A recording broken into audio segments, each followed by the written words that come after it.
China और पाकिस्तान के होश उड़ गए जब उन्हें ये पता चला कि पाकिस्तान में जो JF-7 एयरक्राफ्ट मौजूद है, अब उस एयरक्राफ्ट का इंजन भारत में बनेगा। जी हाँ दोस्तों, पाकिस्तान का जो फाइटर जेट है, आप अपने स्क्रीन पर पाकिस्तान का फाइटर जेट JF-17 को देख सकते हैं और इस एयरक्राफ्ट में जो इंजन का यूज किया जाता है उसे भारत में बनाया जाएगा। तो इस वीडियो में हम जानेंगे कि ये क्या हो रहा है, पाकिस्तान में यूज होने वाले फाइटर जेट का इंजन भारत क्यों बनाएगा, किसने भारत को $650 मिलियन का कॉन्ट्रैक्ट दिया है, इस पर पाकिस्तान और चाइना का क्या रिएक्शन है।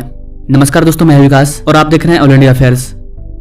दोस्तों, भारत की जो PSU कंपनी है HAL, वही पाकिस्तान के JF-17 फाइटर जेट का इंजन को बनाने वाली है और इस इंजन का नाम है RD-33 और ये वही इंजन है जो पाकिस्तान के फाइटर जेट JF-17 थंडर में यूज किया जाता है। तो भारत के हेल को जो कॉन्ट्रैक्ट मिला है वो काफी बड़ा कॉन्ट्रैक्ट है, $650 मिलियन का। गाइस, पाकिस्तान का ये जो एयरक्राफ्ट है JF-17, इसे चाइना और पाकिस्तान दोनों ने मिलकर के बनाया था और JF-17 पाकिस्तान में काफी फेमस है। ना यहाँ पर हुआ ये है कि JF-17 थंडर में जिस इंजन का यूज किया जाता है RD-33, ये इंजन रसिया में डेवलप किया गया था और ये रशियन इंजन है। रसिया की एक कंपनी है क्लिमोव, वही इस इंजन को बनाती है। 2018 में USA के द्वारा रसिया के कई कंपनियों पर सेंसर्स लगा दिया गया था, जिसमें ये कंपनी भी शामिल थी। और जब इस कंपनी के ऊपर सेंसर्स लग गया तो ये कंपनी डॉलर में डील नहीं कर पा रही थी और जब ये डील नहीं कर पा रही थी तो ये इस इंजन को भेज नहीं पा रही थी अलग अलग देशों को। और आगे जाकर के ये जो इंजन है RD-33, इसका सप्लाई पाकिस्तान में बंद हो गया ना। अभी क्या हुआ है कि भारत के हेल के द्वारा और रशिया की ये जो कंपनी है,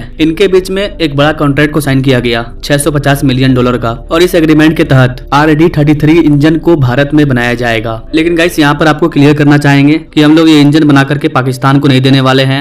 हमें पाकिस्तान के एयरक्राफ्ट से कोई मतलब नहीं है। हम अपने दुश्मन देश का इंजन क्यों बनाएंगे। हाँ, ये न्यूज शॉकिंग है उनके लिए, हमारे लिए नहीं। हमने तो डील किया है, हमको फायदा हो रहा है। और गाइस, आपको बता दें कि ये जो इंजन है इसे MiG-29 फाइटर जेट के लिए बनाया जा रहा है। हमारा जो MiG-29 फाइटर जेट है, जिसे हम रसिया से काफी लंबे समय से परचेज कर रहे हैं, उसमें भी इसी इंजन का यूज किया जाता है और इसी इंजन को हम लोग यहाँ बनाने वाले हैं। इस कॉन्ट्रैक्ट को साइन करने का रीजन ये है कि इस कॉन्ट्रैक्ट के अंडर हमें ट्रांसफर ऑफ टेक्नोलॉजी TOT इसका लाइसेंस मिल गया। रसिया के पास इस इंजन को बनाने की टेक्नोलॉजी है जिसको कि वो भारत के साथ शेयर कर रहा है, तो ये हमारे लिए अच्छी बात है। दूसरा, एक अच्छा अमाउंट का हमारे साथ डील हो गया। तीसरा, ये जो इंजन हम बनाएंगे इसे हम अपने MiG-29 में यूज करेंगे, तो ये हमारे लिए बहुत अच्छी बात है। और आने वाले समय में हम पाकिस्तान को ये भी कह पाएंगे कि जिस फाइटर जेट पर तुम उड़ रहे हो उसे भारत ने बनाया है। इन द फ्यूचर इस इंजन को बना करके हम रसिया को देते हैं, रसिया फिर किसी देश को बेचता है। हो सकता है उसमें पाकिस्तान भी हो, अगर नहीं भी हो फिर भी हमारे पास कहने का एक ऑप्शन हो गया कि पाकिस्तान का फाइटर जेट का इंजन भारत में बनता है। तो इस तरह से आप देख सकते हैं गाइस कि अपना भारत डिफेंस सेक्टर में कितना तेजी से आगे बढ़ रहा है। रसिया में फैक्ट्रियां सब बंद है, तो हम रसिया के टेक्नोलॉजी को लेकर के भारत में ही डिफेंस वेपन्स को बनाने का काम कर रहे हैं। एक तो हमारे देश में टेक्नोलॉजी आ रहा है, उसका फैक्ट्री बैठ रहा है, लोगों को रोजगार मिल रहा है। उसके बाद हम इन डिफेंस वेपन्स को बना करके दूसरे देशों में एक्सपोर्ट भी करेंगे, या रसिया को भी एक्सपोर्ट करना है तो वो भारत से लेकर के एक्सपोर्ट करेगा। तो ये सब हमारे लिए बड़ी डेवलपमेंट है। हो सकता है कि आगे जाकर के पाकिस्तान अपने JF-17 को हटा दे। मतलब भारत में हमने JF-17 का